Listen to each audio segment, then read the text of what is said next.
오늘 말씀은 요한복음 12장 24절 한 절입니다. 신약 168쪽입니다. 요한복음 12장 24절입니다.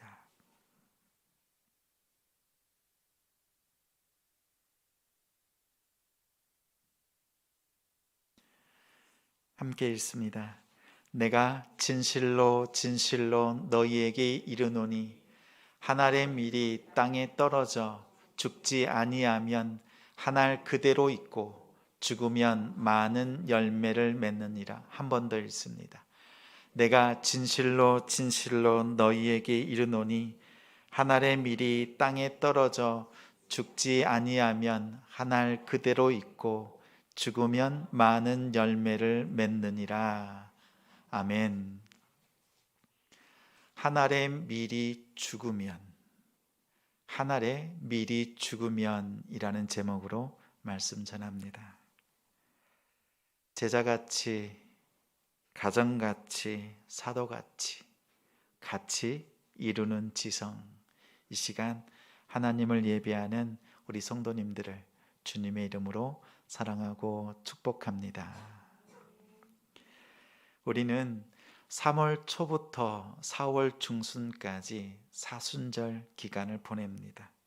이 기간에는 예수님의 죽으심과 부활의 참된 의미를 되새기는 시간입니다.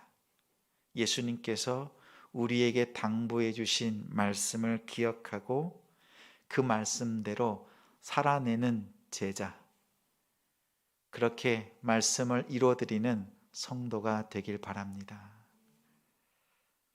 한 알의 밀이 땅에 떨어져 죽으면 많은 열매를 맺느니라. 이 말씀과 어울리는 영화가 있습니다. 스타워즈를 연출했던 스티븐 스필버그, 그가 1994년에 만든 작품 쉰들러 리스트입니다. 감독은 유대인입니다. 10년간 준비하여서 다큐멘터리 형식의 흑백 영화를 만들었습니다. 당시에는 컬러 영화가 막 만들어지고 확산되는 그때에 오히려 흑백 영화를 통해서 담담하게 유태인의 어려운 문제들을, 당시의 문제들을 담아냈습니다.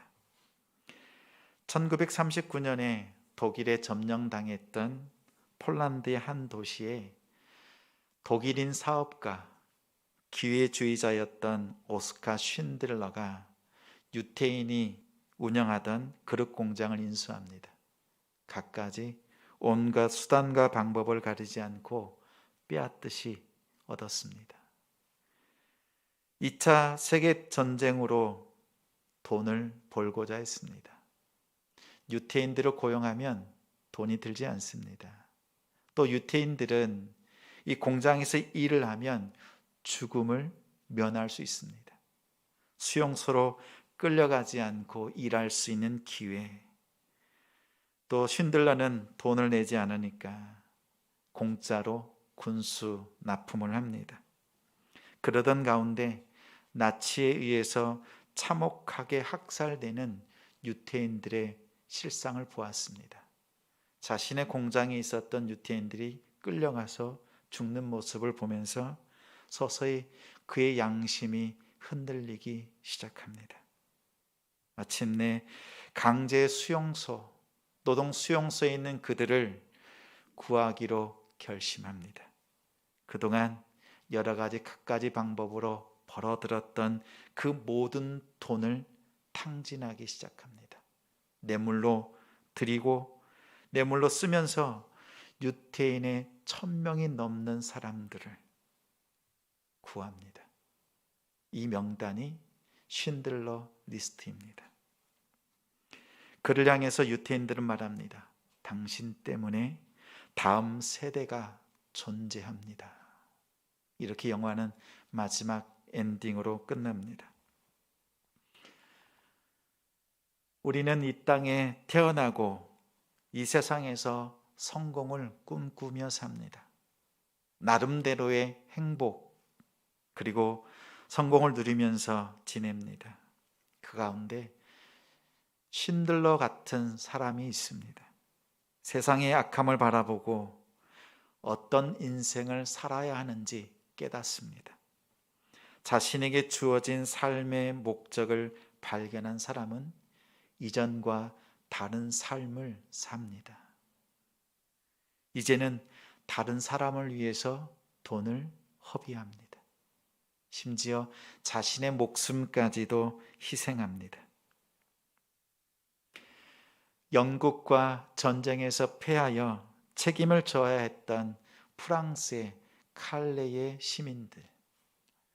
시민들을 대표하여 목숨을 바치기로 작정한 6명, 그들을 기리는 동상을 만들었습니다. 로댕의 작품 칼레의 시민입니다. 임진왜란 가운데서 나라와 백성을 구한 장군, 나의 죽음을 알리지 말라고 마지막까지 목숨을 아끼지 않았던 그를 우리는 충무공 이순신이라고 부릅니다. 또한 2001년 1월 26일 일본 유학 중에 선로에 떨어진 술 취한 사람을 구하기 위해서 망설이지 않고 뛰어들었지만 안타깝게도 그 취객과 함께 죽음을 맞이한 한국 청년 이수연. 그는 74년생으로 당시 그의 나이 불과 27살이었습니다. 이처럼 세상에 숭고한 희생들이 있습니다. 공통점은 다른 사람을 대신해서 자신의 목숨을 버리기로 선택했습니다. 많은 사람을 살리든지 한 사람이든지, 심지어 그 누구도 살려내지 못했다 하더라도 타인을 위해서 자신의 생명을 바치는 것, 그 자체가 주는 깊은 울림이 있습니다. 이같이 세상의 의인들의 죽음과 예수님의 죽음은 같습니까? 같다면 예수님의 죽음은 어떤 의미가 있습니까? 다르다면 무엇이 다릅니까? 우리가 오늘 읽은 말씀 요한복음 12장의 예수님은 세상의 관점으로 보면 최고의 인기가 있었던 때입니다. 절정기입니다. 떠서 가져다 주어라, 이 말 한마디로 물을 포도주로 바꾸셨습니다. 말씀으로 백부장의 종을 비대면 원격 치료를 하셨습니다. 중풍병자를 비접촉 치료 방법으로 일어나 걷게 하고 죄사함과 구원을 선포하셨습니다. 썩어 냄새가 나는 죽은 나사로, 그를 무덤에서 불러내어 다시 살려냈습니다. 부활한 나사로를 보기 위해서 많은 사람들이 몰려왔습니다. 나사로는 예수님 곁에 앉아 있었습니다. 유대인들뿐만 아니라 헬라인들, 이방인들까지도 예수님을 따릅니다. 예루살렘 성에 들어오니 수많은 무리가 예수님을 영접했습니다. 예수를 죽이려고 수많은 음모를 꾸몄던 바리새인들이 말합니다. 우리가 그동안 그렇게 회방하고 죽이려고 했는데 이제 온 세상 사람이 예수를 따르는도다. 임금 대통령이 되어 세상을 바꾸겠다고 공약을 내건 사람들이 있습니다. 코로나 극복, 일자리 창출, 부동산, 저출산 대책, 외교와 안보, 교육과 복지 등 다양한 면에서 세상을 바꾸겠다는 굳은 의지를 보였습니다. 예수님을 임금 삼으려는 사람들은 생각합니다. 치유의 능력, 죽은 자도 살리는 기적, 권위 있는 말씀을 가진 예수님께서 이스라엘을 바꾸는 비전, 그 공약을 해 주시기를 잔뜩 기대했습니다. 예수님께서 한 말씀만 하시면 세상이 바뀝니다. 그 정도로 예수님의 위치는 높아져 있습니다. 예수님께서 성전에서 돈 바꾸는 환전 상인들의 이자율을 제한하겠습니다. 금지시키겠습니다. 희생 제물로 장사하는 자들의 담합을 불법으로 간주하고 가격을 안정시키겠습니다. 대제사장 가야바와 안나스, 대제사장의 세습을 완전히 뜯어고치겠습니다.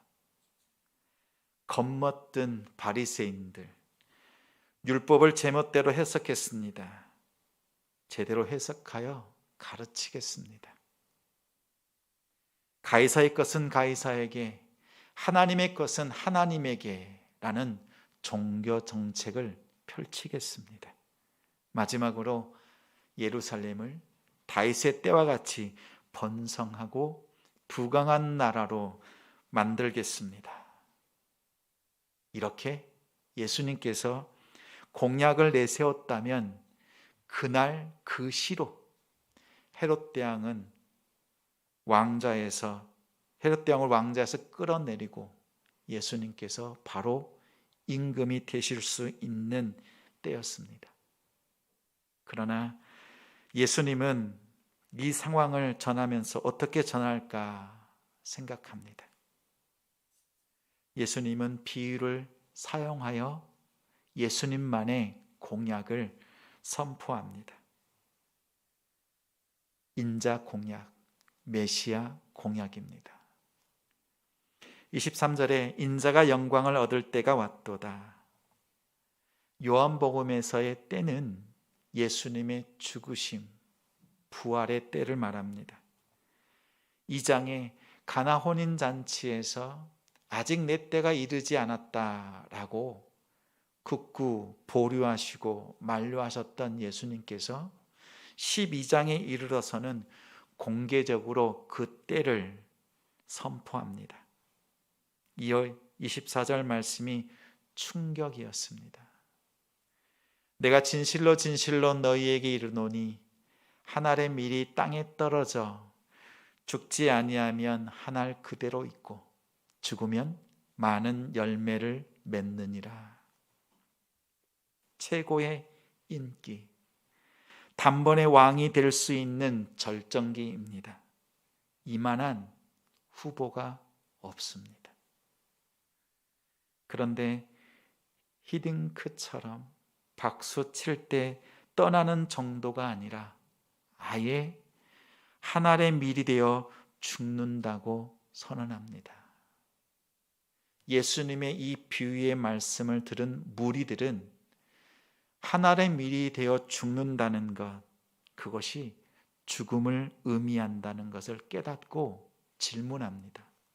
34절에 율법에서 그리스도가 영원히 함께 계신다고 했는데 왜 당신은 인자가 들려야 한다, 죽어야 한다고 말합니까? 이 인자가 누구입니까?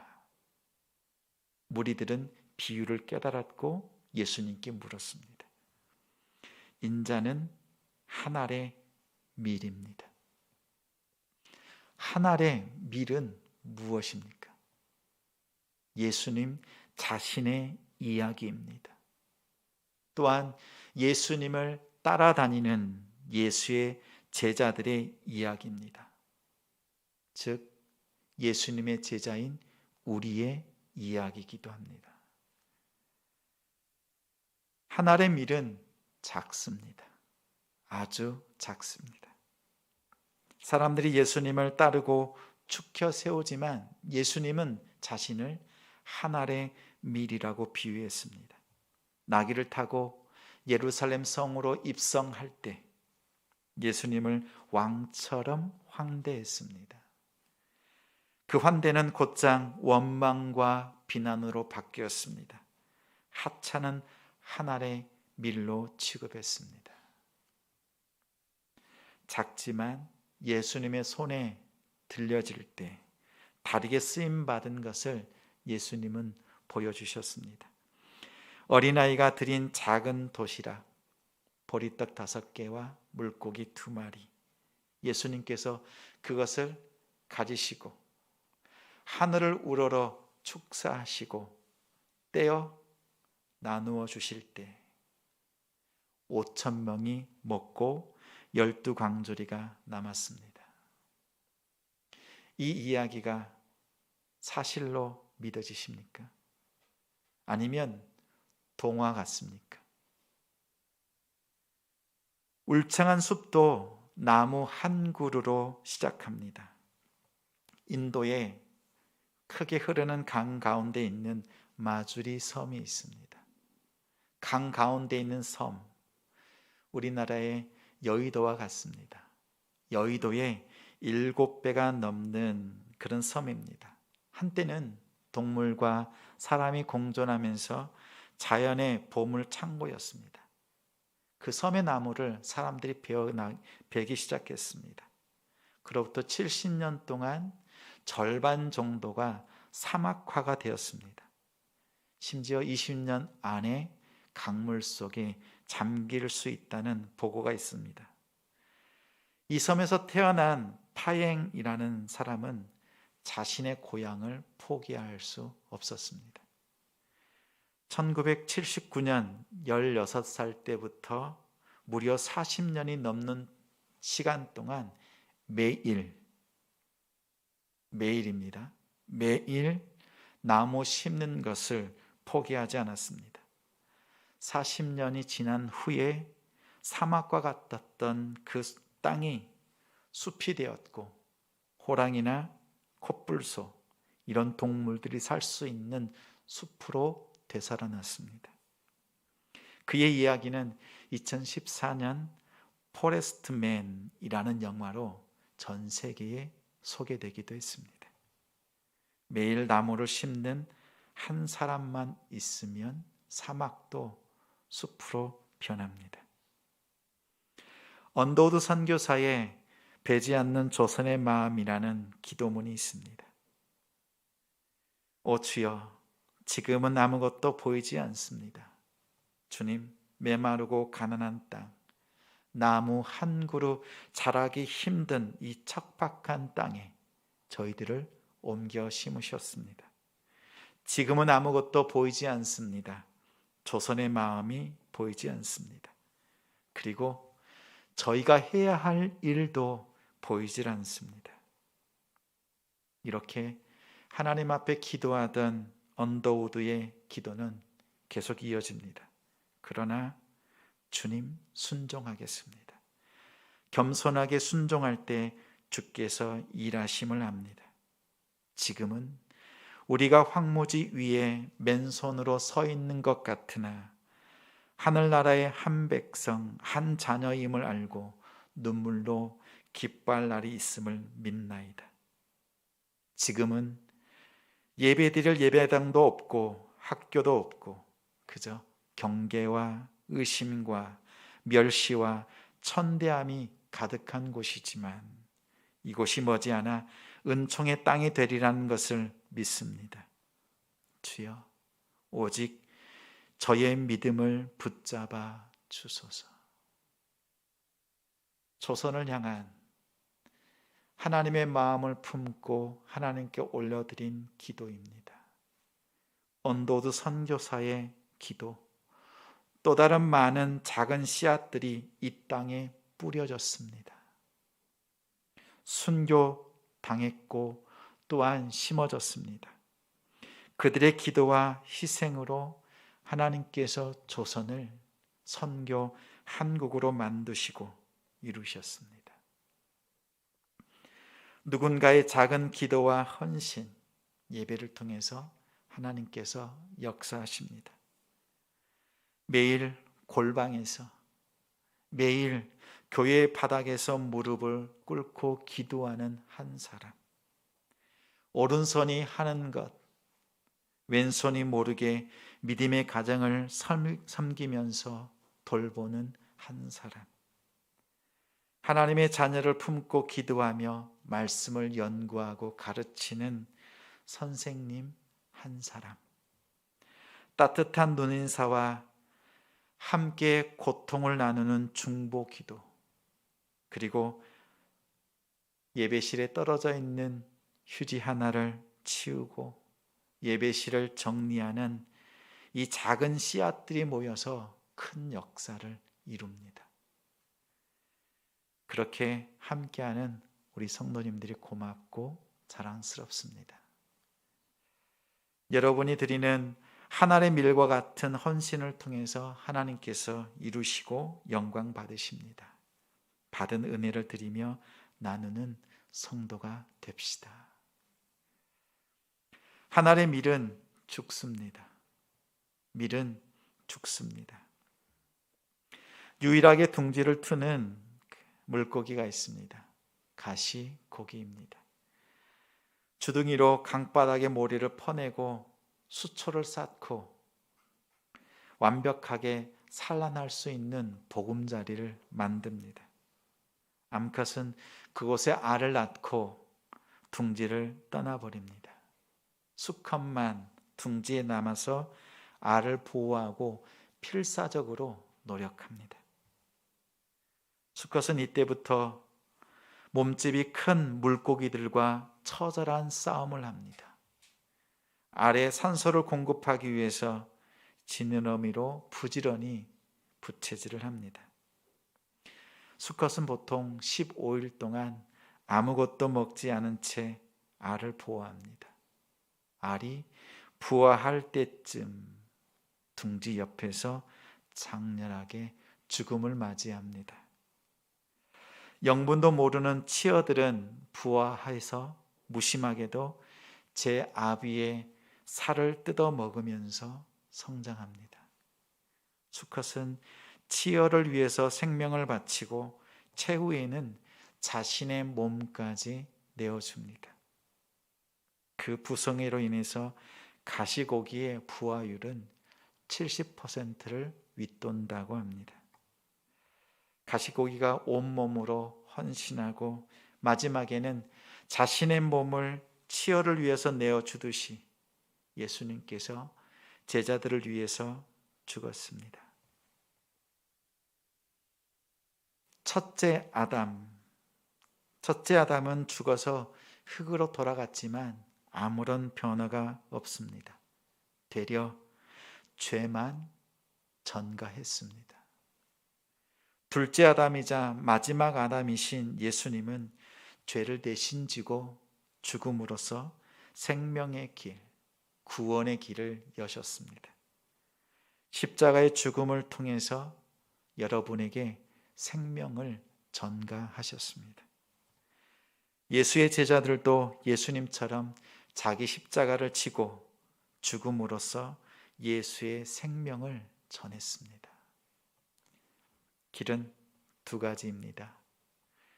죽지 아니하면 한 알 그대로 있고 죽으면 많은 열매를 맺습니다. 내가 죽으면 가정이 삽니다. 자녀가, 부모가, 남편과 아내가 삽니다. 목사가 죽으면 교회가 삽니다. 성도가 삽니다. 복음이 예수가 삽니다. 죽으면 변하고 열매가 있습니다. 그러면 죽는다는 것은 무엇을 말합니까? 25절에 자기의 생명을 미워하는 것. 죽는다는 것은 자신의 생명을 부차적인 것으로 여깁니다. 땅이 씨앗을 삼키는 것 같이 죽음이 나를 삼킬 때 끝나는 것 같습니다. 땅이 삼킨 것 같지만 사실은 하나님께서 이 땅에 나를 심으신 겁니다.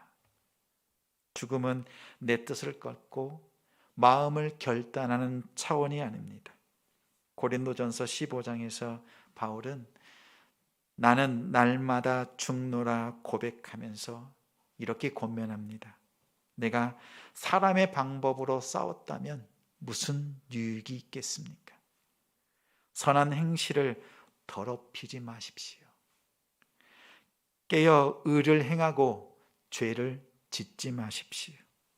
하나님을 알도록 하나님을 아는 자리에 힘쓰십시오. 이렇게 권했습니다. 죽는 방법이 다릅니다. 일상에서 죄에 대해서 죽고 거룩함으로 다시 일어나는 것입니다.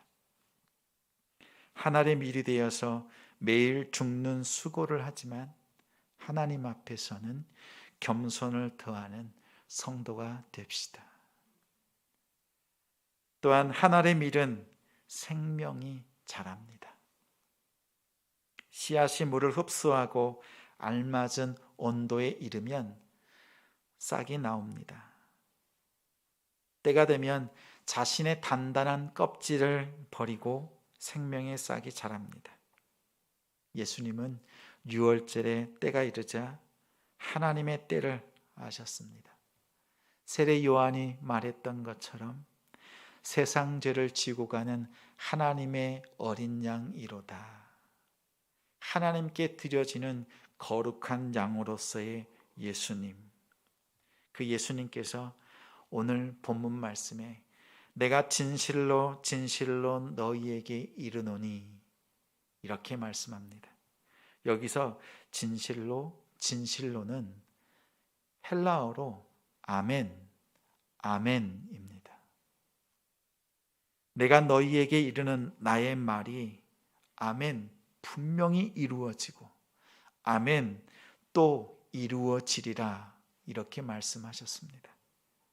십자가의 죽음을 아멘으로 확증하시고 모든 사람을 복음 앞으로 구원으로 이끄셨습니다.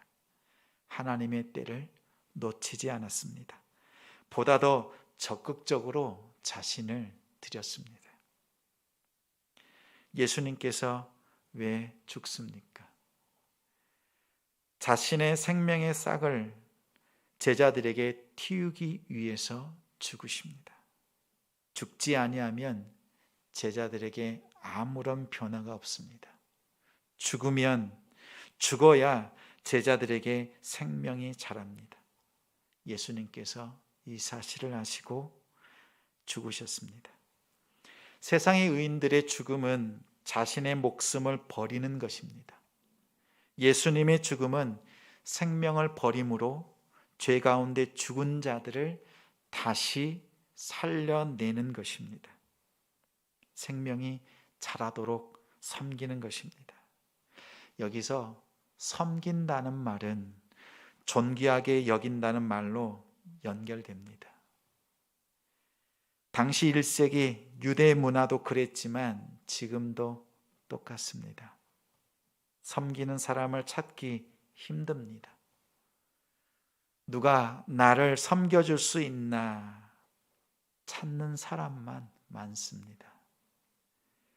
하나님께서 섬길 마음을 주셔서 섬기면 섬김 받기는커녕 오히려 섬기는 자를 업신여깁니다.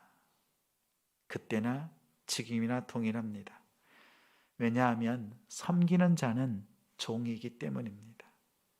섬긴 만큼 섬김을 받으려고 하는 마음을 내려놓아야 합니다.